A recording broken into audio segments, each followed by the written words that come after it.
Hello everyone, welcome to this new lecture in the Modern C++ course. From now on we will start covering some other C++ concepts and we will start diving a bit more into coding itself. Today we are going to cover the C++ functions. So we'll start now with a definition, which is basically in programming, a function is a named section of a program that performs a specific task. In this sense, if function is a type of procedure or routine, and some programming languages make distinction between functions that return values and functions that do not return values, but in C++ we will consider both as functions. From the C++ creator, his definition is that the main way of getting something done in C++ is to call a function. So defining a function is the way you specify how an operation should be done, and a function cannot be called unless it's previously declared, as we've seen previously, as everything in C++, and a function declaration gives a name and a type, if any. So the type of the return and also the types of all the input arguments. Again, in C++, C++ is a strongly typed language, so we have to specify the type, and in this case it says specify the type, if any, because you can also do not return any value. Your function can not return any value. So let's start a bit with how the function looks like. Basically, here we see that a function is a way of divide our code, and it creates a new scope, as we can see with these angular brackets. So again, same as we explained before, whenever we create a scope, all the local variables are only accessible in this scope. So again, there is a single return value per function. No, it's not like Python. In this case, we are only returning one value. Then you can have any number of inputs and types, and the idea is that the function should do only one thing and do it right. And the good practice is that the name should reflect what the function is doing, not just call with a random name. The idea is that we should avoid to check the definitions all the time, but rather the name should be transparent, so let us know what the function is doing. Google style is to use camel case to write the function. This is up to you, and the idea is to write always small functions. So let's see how the functions themselves are defined. So we have some optional attributes that we will not cover in this course. Then we have always the return type of the function. Remember, since we are returning only one value, then we will have only one return type. Then we have our function name and the argument list with all their types. And what's important is that what happens here is the body of the function. So between the angular brackets, so in this scope, this is the body of the function. So which is basically where the computation happens. So again, it defines a new scope, the scope of the function. And so again, as we explained in the last class, the idea is that from the outside, the only contact that should have, so the only way of getting information from the outside inside the function should be through the input arguments. And outside the scope, everything that's happening in the function is not accessible. So again, it's a new scope, so the same concepts, the same applies from any scope. So in this case, the function is that the one that creates a new scope. So this is just to show what I recently said. So here outside the body of the function, here and here, we cannot access whatever is happening in the function itself. And the same happens in the body. So whatever we are doing in the body of the function, we cannot access from the outside world. So return type. Again, the function should have only one single return type, since we can only return one value, and it should be specified when we write the void. In this case, we are not returning anything. This is also called a subroutine. And again, this should be consistent. So if we have a return type, we need to specify. So we need to return a value, and whenever we specify that we're not returning anything through the keyword void, we should not return any value. So some examples of some errors and right things to do. So here we are saying that we are going to return an integer, and actually our function is not returning anything, so this will throw an error. In the second example, we say that we are not returning anything, and actually we are not, so this is okay. Third example, instead of, we are saying that we are returning an integer, and we are indeed returning an integer, so this is okay. Fourth example, we say, okay, we are not going to return anything, and we are actually returning a value, so this is an error, and you get the idea. So you can play with these combinations, but in the end, we should be consistent. If we say that we are returning something, we should return it, and what we return should be the same type as we specify. And if you are using the keyword void, then we will not return anything. Since C++14, we have an easy way of writing very ugly and long types. So in this example, when we want to use this map, and we are creating it here, so the compiler can figure out that we are actually returning that. So since C++14, we have this automated return type deduction, which saves us some time when writing. So instead of just writing this redundant type here, we can just specify auto, and the compiler will figure that out for you. So you avoid writing this, because now it's kind of still not that complicated, because it's just a map with two types.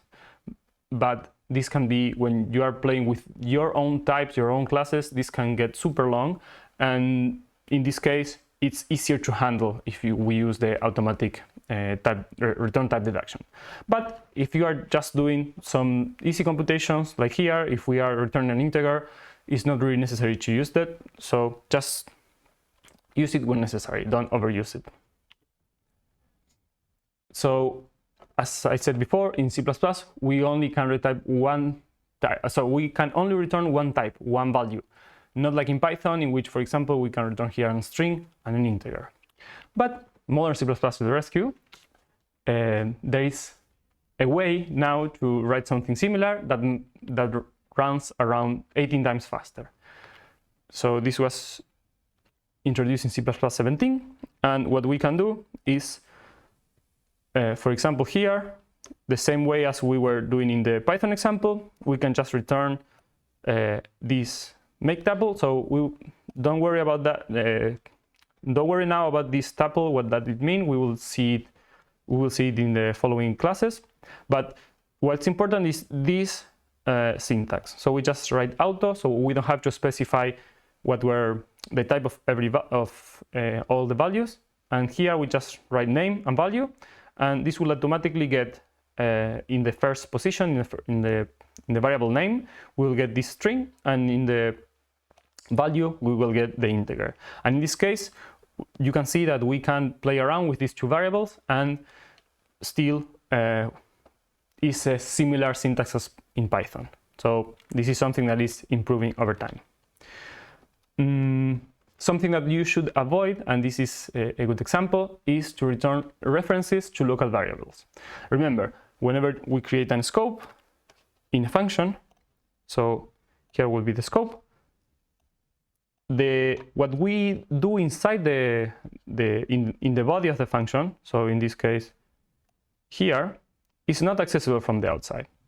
And whenever we reach the end of the scope, so in this case, the locally created variables are destroyed. In this case, redval will be destroyed when the end of the scope, so here, is reached. So in this case, if we are returning an integer, we are returning a copy of that value. But if we return a reference, what we are doing is basically returning a reference to a destroyed object, to a destroyed variable. So this can have an unexpected behavior. So let's check it in the examples so you can see what's happening. So this is the example of the slides.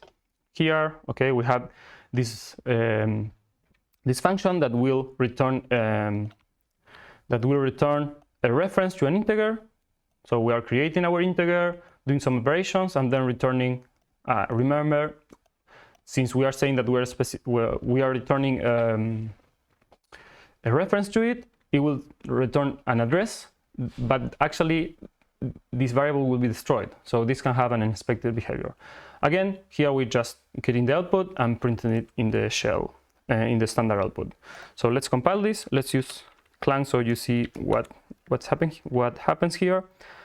So let's compile it and enable optimizations. So we, as you can see, we already have a warning saying that we are using a reference to a local variable. So again, we have a warning, but the program is compiling. And when we execute it, we should have here 10. So we should have like 10 times 10 should be 100. And instead, we're having this weird number.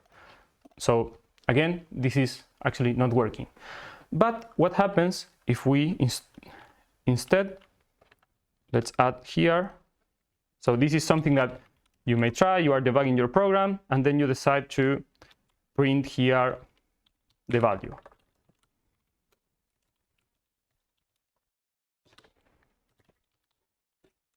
So let's save this, and now let's compile it again. So, and now when we, so just to show you again, the code is the same code. I just added this cout to check, okay, what's actually happening here. And when we execute it, now it's working. So it has the expected behavior. So then you ask, what's happening here? And this is, so you may say, okay, then I just keep the cout there, the print statement, and the program works. So this is a very funky behavior, and something that is hard to debug. As a homework for you, I will suggest that you look around and try to understand why this is happening. But this is something, so even though this program is working, whenever we remove this line, the program will stop working. So this is actually a bug, even though it's working now. So this is something that you should not do, and you should not just keep print statements because your program otherwise fails. So this is not a safe practice. And believe me that all these kind of bugs, type of bugs, will make you cry a lot. So just be careful with that. But what happened, let's talk now about the example in which you want to actually return a value. So you want to return a reference to something because you have a huge variable. So in this case, instead of just returning a reference to that variable, you just return the variable itself. So you just specify that you are going to return the type. So you here specify the type of the variable, and instead of just returning a reference, you return the same the variable itself. But on the background, so the compiler will optimize it for you. So the compiler got your back. You can read more in this link. But basically, the compiler will say, okay, this is a very big variable. So instead of returning the value itself and copying it, I will return a reference to it. Within the scope of a function, all local variables are initialized when the execution reaches its definition. This means at runtime. So when we, for example, create these two float variables, they will be created when the function f is called. So we call the function f for the first time.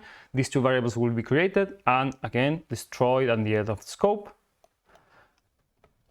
So whenever the brackets, we close the brackets, when we close the scope of the function, these two variables will be destroyed. And when we call the function for a second time, the variables will be created again. If instead we use the static keyword, we will create variables that are so the variables, in this case the counter, will be created at compile time, and so the compiler will allocate memory for this specific variable, and all the codes of the function will access to the same variable. What does this mean? Is that here we have we create, again, at compile time, we create the variable counter and we will access it. So the first time we call the function, we will access this counter variable, which its value the first time will be 0, and we increment it to 1. Whenever we call it again, the the variable is already declared, is already initialized. It was initialized in 0, but it was incremented by the previous call. So in this case, we will increment it into 2 instead of starting from 0. What we will suggest you, so this is an example in which you will see that whenever you execute this program, the counter will be incremented from 0 to 5 instead of all the time only. So if we will be using, instead of here declaring a static variable, if we just declare an integer, then every time we call this function, we will have the same value 1, because we are incremented it into 1. But if we use a static variable, then every time we're accessing the same variable, and then we will increment this counter. Our suggestion is to avoid this, because this can lead to some bugs which are actually hard to find. So just use it when you are sure what you're doing. So as I mentioned before, whenever the end of the scope is reached, so outside this angular bracket, this bracket, when the scope of the function finishes, this local variable is destroyed. So we cannot access it again from the outside, and in the following call of the function, this function will be created again and will be destroyed at the end of the scope.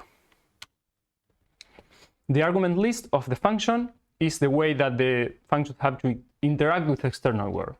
So they all need a type, and well, they are also called parameters.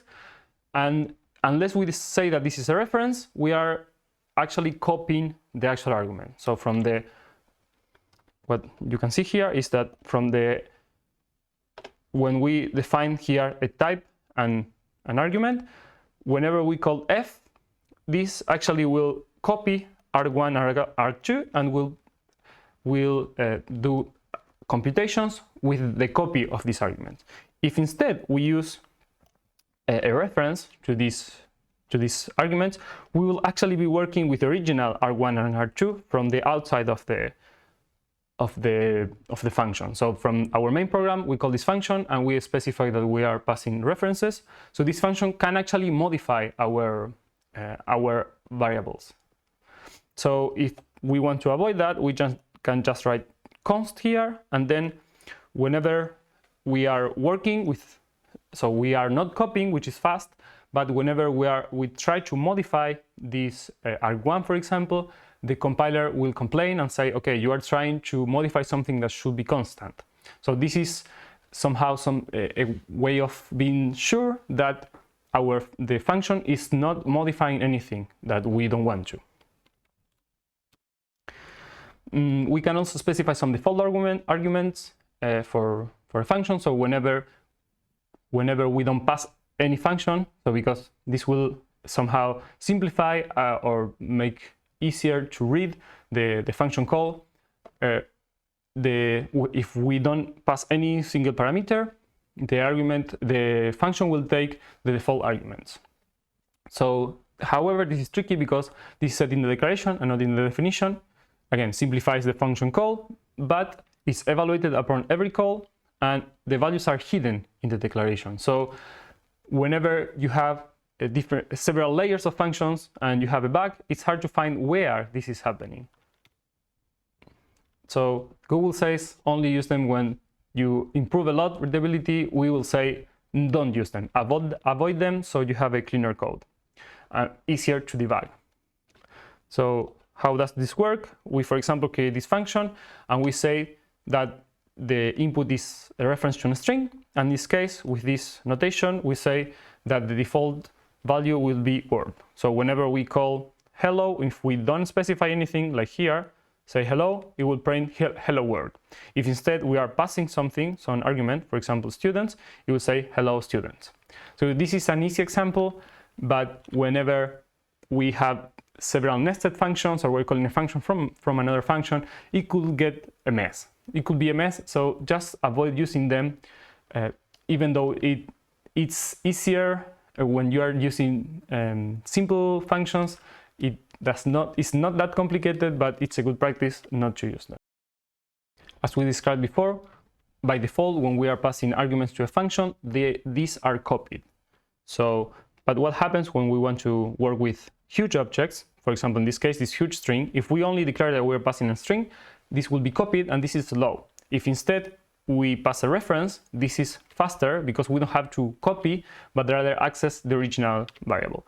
However, when we have a function, we don't want to inspect the definition to know what's happening, and we are not sure if this function is actually changing the original version. So this is because we don't know, without knowing this, without opening this do something function, what the function is doing itself.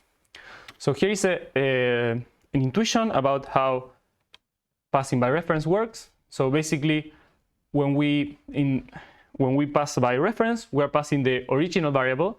So you can see in the left side, whenever we pass first the reference, the original version is also modified. So the original cap is also filled. However, when we pass a copy, when we pass by value, this cap, the version that we have in the function is filled, but the original version gets unchanged.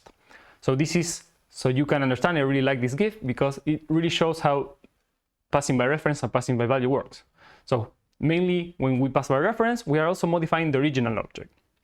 So this is, you can play with this, and this is somehow some insight of how this works.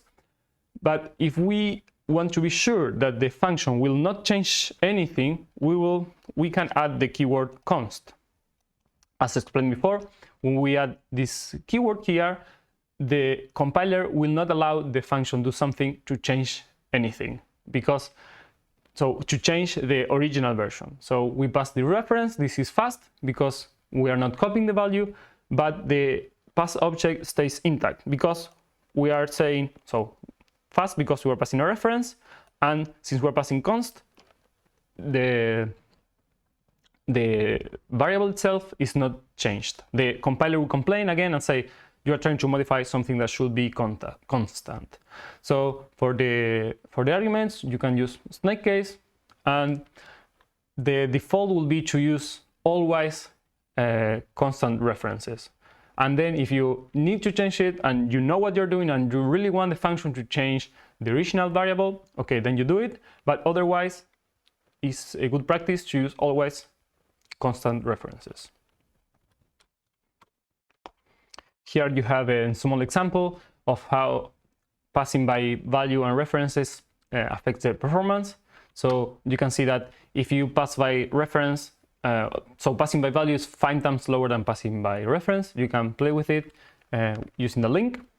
And as a last comment, every time we call a function, the processor has to do some operations on the background that we are not aware of. So it has to look for the definition of the function and execute it.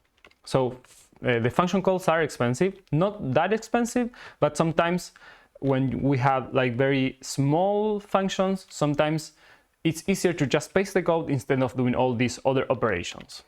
So when we use the keyword inline, what we're telling the compiler is that we will create a very short function, and is that we are saying that instead of calling every time the function, just execute this code. So paste this code there instead of just calling the function, which will be a lot of other operations.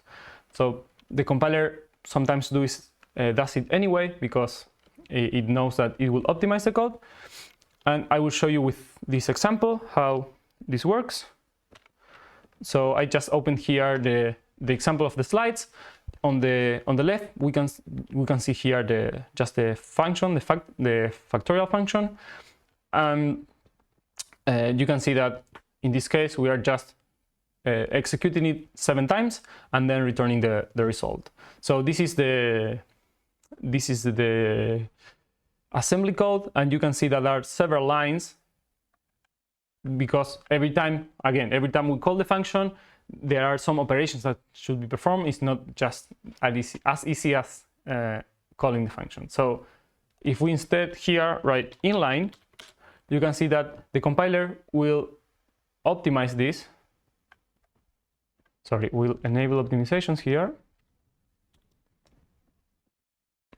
And the compiler will optimize this and just paste this number. So what does this mean? Since this is solved at compile time, and since this is a very easy example, but since all these operations when we say inline, it will just generate the code and will solve this at compile time instead of doing this at runtime. So this can make that our code much faster, but it will take some more compilation time because this is again solved at compile time.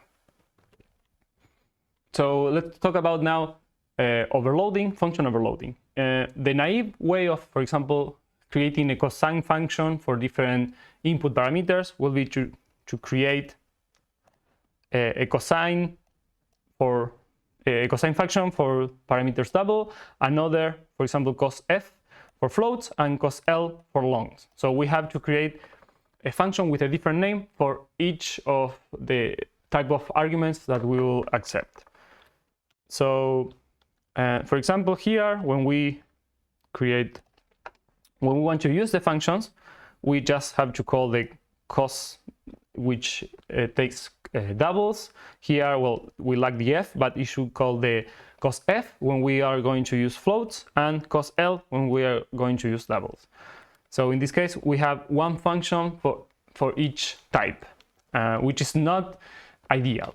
Instead, since we are using modern C++, the overloading is just done automatically. So we just create one single function or a function with only one name, and then we specify, okay, we will create a function to make with doubles, a function with work with floats, and another to work with doubles. But you can see that here the name is always the same. So in this example, so you can see that every time, for example, here we are using the cosine function from the standard library, and you can see that we are always calling the same function. We are not changing. So we are not specifying, okay, now we will call the cosine function with doubles or with floats or with doubles. So we are always calling the same function, and the right version will be executed. We will see in generic programming, in the following lectures, we will see a more generic way of doing this, but for now, this is how we can overload functions. So this is an example. We create this type of function, and we use the same name for both, but in one case, we use, for example, integers, and in the other we use strings, and we will return different things. So you can try this example. Again, just copy paste this code. If it's integer, we will return the string int, and if it's an string, we will return the string string. So we can call this. So with two different calls, we use the same function, but with different parameters, and this will still work because the right function will be called when we execute it. So the compiler will infer which function should be called. Whenever you are programming in C++, there are a few good practices that you should follow. I mean, this is not mandatory, but we think that these are suggestions about things that you should and you shouldn't do. So overall, the idea is to break up complicated computations in small chunks, in small functions that perform only one task. They are small enough. And so the idea is that the name of the function and the name of the parameters of the variables should reflect what the function is doing. So we avoid unnecessary comments. And whenever we are working with a function that is which name is super long, then this means that we should split the variable in different, split the function in different functions that perform single tasks. So let's go through an example. This is a good practice because the function is basically saying what it's doing. So create a vector of zeros. So whenever you use this function, you don't need to know anything else. The name says by itself what the function is doing. It's creating a vector of zeros.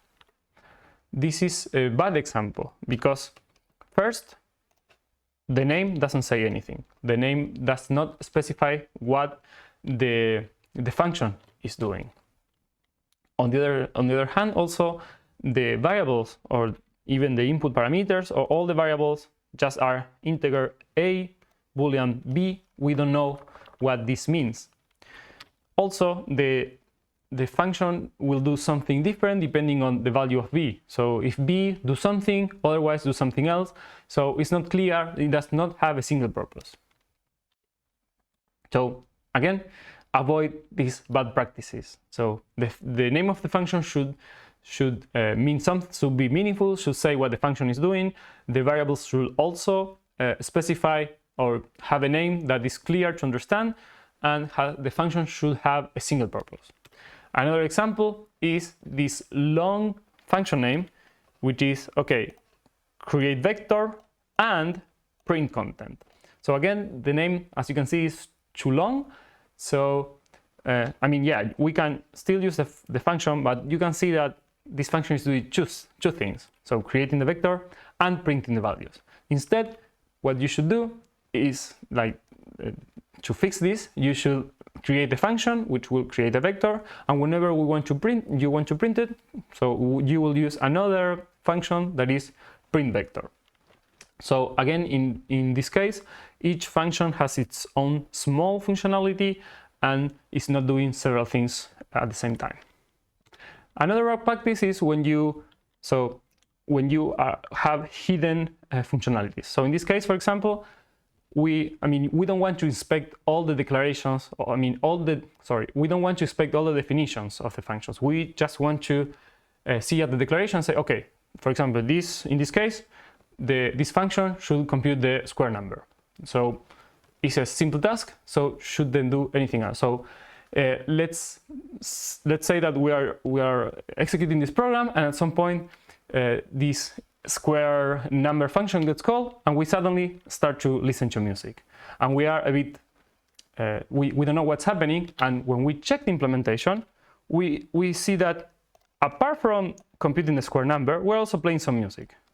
And what this is happening, we don't know. This is actually a bad practice, because we have some hidden functionalities that the name of the function is not saying. So maybe in a real case will not be to play music, but it will be something that we are not expecting. So this then will lead us to bugs that we don't know how to fix, because in this case we see the name of the function, get the square number of this number, and whenever something else is happening within the function, we will, if we have several of these functions with this kind of bad practices, then we will not know where the error is happening, because the functions do not have a single purpose, but rather they have some hidden functionalities that we cannot see in the declaration. We have to inspect the definition of the functions, and this will make us lose a lot of time.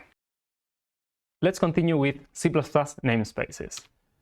So what the namespace allows us is to avoid name conflicts. So in this case, having a function with the same name in two different namespaces, and this helps to create scopes with a name, and we can access whatever is in this scope, but with the namespace. For example, in this case, module 1 and module 2. So this allows us to group the project into logical modules, and we in this case can access the sum function, the sum func of the module 1 or the sum func in the module 2, and both functions have the same name, but they are split. One example is when creating two namespaces, fun and boring, and inside them a function with the same name, same return type, and in this case no arguments, but they will do different things. So the fun get meaning of life will return 42, and the boring will return 0. So whenever we want to call a function, we can specify which one we want to call by writing the namespace colon the function. So in this case, we will have 0 first, and then we will have 42. And as you can see here, we are accessing the different versions of the function by using the namespace. Let's go through another example of the usage of the namespaces. So let's say that we don't like the implementation in the standard library for the function PO, so we will create our own function, and we will create it inside this namespace myPO, and then we will just create our function in this namespace. So whenever we want to use it, we just have to specify which version, which PO function we want to use. So first, we want to use the standard library PO function, so we specify std colon PO, and whenever we want to use our version, we specify the other namespace, in this case myPO colon PO. So again, it's very clear which function we are using, either the one coming from the standard library by writing std at the beginning, and our implementation by using mypo at the beginning. Another way of doing this is, for example, we create here a scope. So this will only be valid in these brackets, in this scope. And so we say, okay, every time we use PO, we want to use the standard library implementation. So whenever we want, we just call PO, and since we are specifying that we are using the PO coming from the standard library, we will execute this one. In this other scope, for example, we say, okay, every time I use PO, I want to use my PO, the PO that is implemented in the namespace my PO, and then we just specify which one we want to use. However, if we use, so this is very common whenever we want to avoid writing, for example, stdcout, stdnl, and we use this using namespace, this will generate the conflict, because so on one hand, we are saying, okay, we are always using the namespace std. So here there's no problem. Whenever we use cout and nl, we will use the ones coming from the standard library. And we don't have to write std : cout or std : nl. So let's say that in this file, we define our PO function that again has some functionality, but the idea is that here we are not specifying another namespace. And then whenever we want to execute PO, we just say, okay, just execute PO. We will expect maybe what we want to do is actually to use this PO here. But since we are saying that we are using the namespace std, we will have an error, because what will happen is that the compiler will not know which function do we want to call. So as you can see here, it says that it's ambiguous, because we have the one coming from the standard library, because we are saying we are using the standard library namespace, and then we are also in the same file defining a new PO function. So this will throw an error. That's why you should avoid the using, for example, using namespace std line. So the solution to this is just to use what you need. So for example, if we want to avoid writing std : cout, we can say, okay, we are using std cout, or we are using std inline. So whenever we use it here, we just write cout and inline. But we don't use all the functions from the standard library. So whenever we are declaring here PO and we will use PO, since we are not writing std : PO, we will use the one that we define up here. So this is a way, a good practice it would be to use only what you need. So a wrap up of what namespaces are useful for is that we can split some functionalities and wrap up in a namespace. So we can say, okay, this is a namespace, we write everything we want there, and then we can access it by specifying the namespace in which these functions or variables are declared. And a good use is to, for example, say, okay, I will use from my namespace this function, my func, so we don't have to write this all the time, but rather just the name of the function. Or whenever we want to execute the function, we just write the whole thing. So my namespace : the namespace. So again, some advice will be, or suggestion will be, to not using namespace in any file. So first of all, in an HPP file, you should not include it, because then in every program that you include this HPP file, you will be using this same namespace. So, and this can generate conflicts, because let's say that I have one program in which I'm implementing my own PO function, and then when I include, for example, an HPP coming from another library, and I include it, and if this library has the using namespace std, whenever I want to execute my own PO function, I will actually have this problem of this ambiguity. So it's like all the files all the programs that include this HPP file will inherit this problem. So I mean, so even in C++ files, it's not advisable to use this using namespace, but in HPP files it's even worse. Whenever we want to create some private variables, for example, and accessible only from one file, what we can do is create this nameless namespace, as you can see here.